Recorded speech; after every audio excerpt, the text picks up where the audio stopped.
Existe um tipo de fotografia que não foi tirada para ser guardada. Já parou para pensar por que algumas imagens parecem nos escolher, e não o contrário?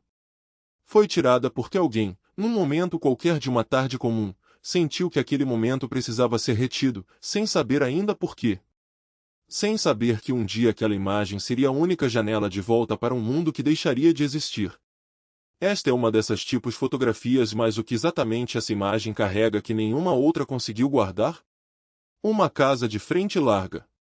Janelas grandes abertas para a rua, com aquela abertura generosa que só as casas do interior têm, porque no interior, a casa não precisa se proteger do mundo lá fora. O mundo lá fora é conhecido. É seguro. Às vezes, é a mesma coisa que o mundo de dentro.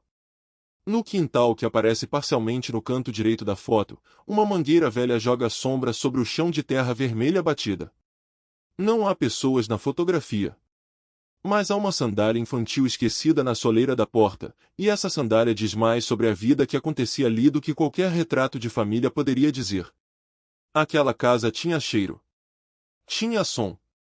Tinha a temperatura certa de um lugar onde as pessoas sabiam que voltariam no fim do dia. Antenor tirou essa fotografia da mala antes de guardar qualquer outra coisa no apartamento de Salvador. Antes das roupas, antes dos documentos, antes dos objetos que o Estado e a vida exigem que um homem carregue consigo.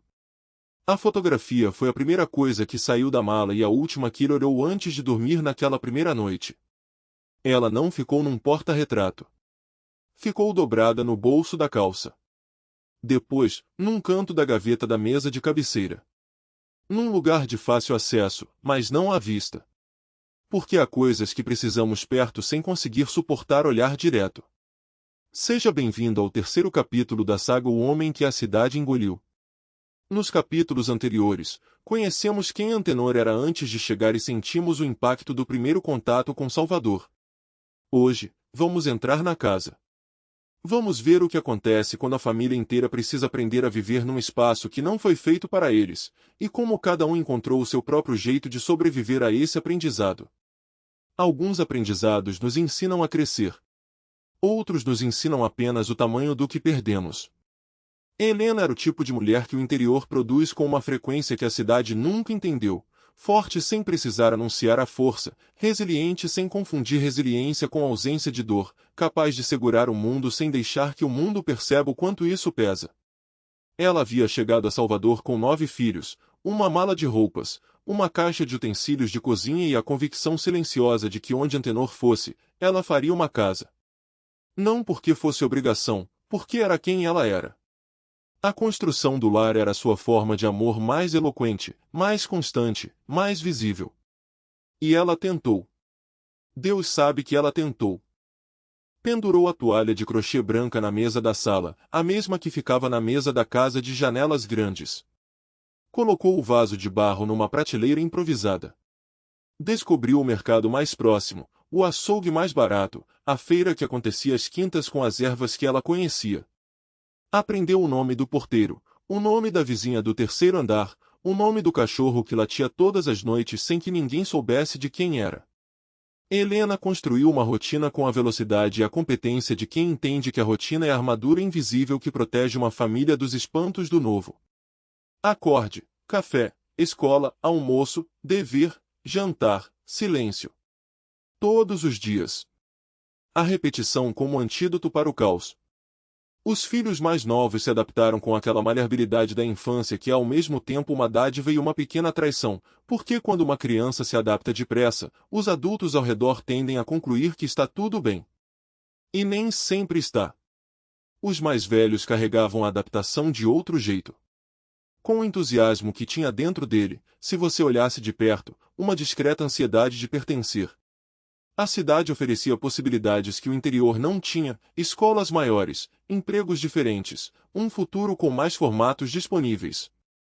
E eles queriam esse futuro com a urgência de quem percebe, pela primeira vez, que o mundo é maior do que o quintal onde cresceu.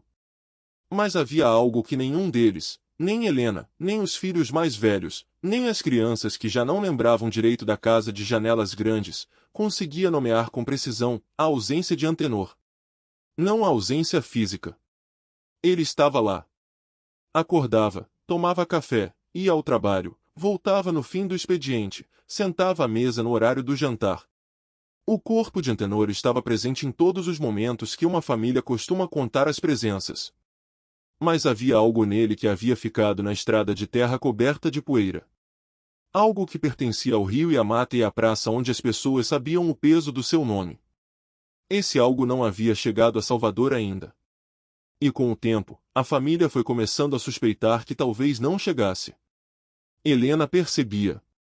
Mulheres como ela percebem sempre, não porque sejam dotadas de algum poder especial, mas porque passaram a vida inteira prestando atenção. Atenção era a ferramenta com que ela havia construído tudo, atenção ao que cada filho precisava antes de pedir, atenção ao que o mercado tinha e o que estava em falta, atenção ao silêncio de Antenor que tinha tons diferentes e que ela aprenderá a ler como quem lê um rio. O rio do interior ela conhecia. Sabia quando estava calmo, quando estava crescendo, quando a correnteza mudava de direção. O rio de Salvador era outro. Com padrões que ela ainda estava aprendendo a decifrar, e com a consciência crescente de que alguns padrões novos não eram bons presságios. Ela não falou nada. Não ainda. Porque Helena era também o tipo de mulher que sabe que há momentos em que a palavra certa dita na hora errada pode virar o barco inteiro. Ela esperou. Observou. E continuou construindo a rotina com a teimosia amorosa de quem acredita que a estrutura, se mantida firme o suficiente, pode segurar o que está fraco. O silêncio de Antenor foi chegando do jeito que a maré enche, sem que você perceba o momento exato em que a água passou da canela para o joelho. Um dia você olha e está no pescoço. Não foi um silêncio explosivo. Não houve um dia em que ele decidiu parar de falar. Foi uma subtração gradual, primeiro as histórias da mata, que ele contava à luz da lamparina e que os filhos ouviam com os olhos arregalados. Essas histórias foram as primeiras a ir. Salvador não tinha mata. As histórias precisavam de chão real para se sustentar, e o chão delas havia ficado para trás. Depois foram os comentários do cotidiano. As observações miúdas sobre o dia que ele sempre tinha no interior, sobre o comportamento de algum pássaro, sobre a qualidade da chuva, sobre o jeito que o vento mudou antes de escurecer. Em Salvador, o vento não trazia informações que ele soubesse interpretar. A cidade falava numa língua que ele ainda estava aprendendo, e quem está aprendendo uma língua fala menos, não mais. Restaram as respostas. Curtas, funcionais, adequadas. Como foi o trabalho? Bem. Quer mais? Não, obrigado. Tá bom assim? Tá.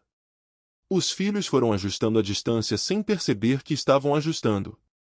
É assim que as famílias se reorganizam em torno de uma ausência, não com uma reunião onde alguém anuncia nova configuração, mas com pequenos recuos silenciosos que com o tempo viram hábito, e o hábito vira normalidade, e a normalidade vira o único jeito que as crianças conheceram de ter um pai. Para os mais novos, o Antenor de Salvador era o único Antenor que existia. Eles não tinham um anterior como referência de comparação. O pai silencioso era simplesmente o pai, e eles o amavam assim, com a generosidade incondicional que a infância tem pela figura paterna, independente do que essa figura oferece ou deixa de oferecer. Para os mais velhos, havia comparação. E a comparação doía. Havia um filho, não vamos nomear, porque esta história não é sobre ele, mas ele merece ser reconhecido, que às vezes tentava. Que perguntava sobre o rio, sobre a pesca, sobre as caçadas. Que tentava acender aquela luz que ele havia visto brilhar tantas vezes no rosto do pai quando a história era boa e a lamparina crepitava. Às vezes conseguia. Havia um flash, um brilho fugaz de algo antigo, de algo que reconhecia o caminho de volta mas não encontrava mais a estrada. E então Antenor desviava o olhar, dizia que estava cansado, e o silêncio voltava mais pesado do que antes, como se a tentativa de romper com ele o tornasse mais espesso. Há uma forma de sofrimento que é particularmente cruel porque acontece em câmera lenta e à plena luz do dia. Não é o sofrimento que aparece numa noite, no escuro, no momento em que tudo colapsa de uma vez. É o sofrimento que acontece enquanto o café está sendo servido. Enquanto a televisão está ligada. Enquanto a vida cotidiana segue com toda a sua exigência de normalidade. Antenor sofria assim, à plena luz do dia, entre um café e um jantar, num apartamento sem janelas grandes, numa cidade que não sabia seu nome e não tinha nenhum rio que ele reconhecesse como seu. E o sofrimento que não encontra saída encontra substituição.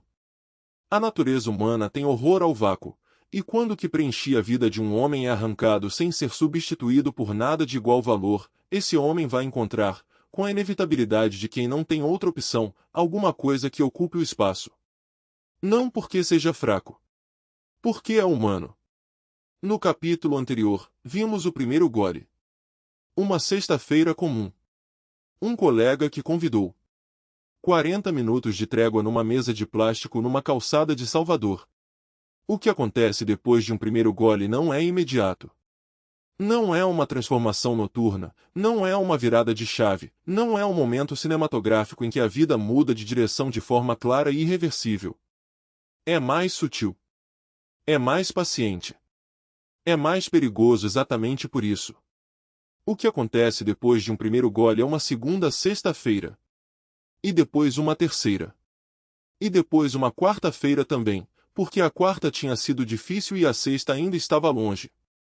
E depois uma terça, porque o dia começou pesado e alguém no trabalho disse algo que ficou cravado no peito e que não saía com água e não saía com silêncio. Não foi planejado. Essa é a parte que as pessoas de fora não conseguem compreender, ninguém planeja. Ninguém acorda numa manhã e decide que aquele será o dia em que a dependência vai ganhar forma. Ela ganha forma sozinha, com a paciência de quem não tem pressa, preenchendo os espaços vazios um por um, até que um dia você olha para a semana e percebe que ela tem mais dias com do que dias sem. Helena foi a primeira a perceber o horário. Não o hábito ainda, o horário. A consistência de um gesto que começa a se repetir na mesma janela do dia com uma regularidade que não é mais coincidência. Ele chegava do trabalho, trocava de roupa, dizia que ia dar uma volta, e a volta sempre durava o mesmo tempo, sempre terminava com o mesmo cheiro discreto, sempre resultava no mesmo antenor levemente diferente, não embriagado, não alterado de forma óbvia, mas com aquela suavidade nos movimentos e aquela distância nos olhos que ela havia aprendido a reconhecer como a assinatura daqueles 40 minutos. Ela não perguntou. Não ainda. Porque Helena sabia, com aquela sabedoria dolorosa que as mulheres que amam homens difíceis desenvolvem ao longo dos anos, que há perguntas cuja resposta você precisa estar pronta para ouvir antes de fazer. E ela ainda estava se preparando. Ainda estava tentando entender o tamanho do que estava vendo antes de decidir o que fazer com essa visão. Os filhos não percebiam o padrão, eram jovens demais para juntar os pontos separados numa linha. Viam o pai que chegava, que jantava, que dormia cedo. Viam um homem cansado pela cidade grande, pela adaptação, pelo trabalho diferente. Isso era a narrativa disponível, e ela era suficientemente razoável para que ninguém precisasse procurar outra. Mas havia um momento, repetido, consistente, invisível para quem não estava procurando, em que Antenor se levantava da mesa do jantar antes dos outros, dizia que estava com sono, e ia para o quarto enquanto os filhos ainda terminavam o prato. E no quarto, a gaveta da mesa de cabeceira abria por um segundo. A fotografia da casa de janelas grandes era tirada, olhada, recolocada. A gaveta fechava. Não havia álcool no quarto. O quarto era de Helena, e o quarto de Helena era o único espaço onde Antenor ainda se comportava como o homem que havia sido. O quarto era sagrado. Mas a fotografia cumpria ali uma função parecida com a que o copo cumpria do lado de fora, era a única janela de volta. A única forma de confirmar que aquele lugar havia existido, que aquele homem havia existido, que a completude que ele sentia às margens do Paraguaçu não havia sido uma ilusão criada pela distância e pela saudade. A fotografia dizia, você foi real. O que você perdeu foi real. A dor que você sente faz sentido. E às vezes, saber que a dor faz sentido é a única coisa que um homem precisa para conseguir dormir. Quando o pilar afunda, toda a casa inclina. Não de uma vez. Não com o barulho de uma estrutura que colapsa. Com aquela inclinação lenta, quase imperceptível, que você só nota quando coloca um objeto redondo no chão e vê que ele rola para um lado que deveria ser plano. A casa de Antenor estava inclinando. Helena sabia. Os filhos mais velhos suspeitavam. Os mais novos apenas notavam que a gravidade parecia diferente, sem entender por que algumas coisas sempre escorregavam para o mesmo lado. No próximo capítulo, vamos ver o nome que ninguém chama. Vamos entrar no trabalho de Antenor e entender o que acontece quando um homem perde não apenas o lugar onde era respeitado, mas a última ilusão de que poderia reconquistar esse respeito num lugar novo. Quando a cidade deixa de ser um desafio e vira uma sentença. Há uma diferença entre um homem que luta contra a cidade e um homem que parou de lutar. Essa diferença tem um rosto. E no próximo capítulo, vamos olhar para esse rosto com toda a compaixão que ele merece, e com toda a honestidade que a história exige. Se você chegou até aqui, você já entende que esta saga não é sobre julgamento. Não estamos aqui para apontar o que Antenor deveria ter feito diferente. Estamos aqui para entender, e entender é sempre o primeiro passo para a compaixão. Talvez você reconheça nesta história alguém que amou. Talvez reconheça a si mesmo em algum dos filhos, no que percebeu tarde demais, no que tentou e não conseguiu, no amor que existia mas não sabia o caminho de volta. Deixa aqui nos comentários, como é amar alguém que está se perdendo. Não a fase do fundo do poço, o início. Quando você vê os sinais mas ainda não tem palavras para o que está vendo. Essa conversa importa. E ela não acontece em muitos lugares. Aqui, ela pode acontecer. Se você ainda não se inscreveu no Histórias Rasuradas, este é o momento de apertar o botão e ativar o sino. Cada capítulo desta saga é construído com cuidado, sem pressa, sem atalhos, sem simplificações que a história não merece. E os próximos capítulos vão fundo.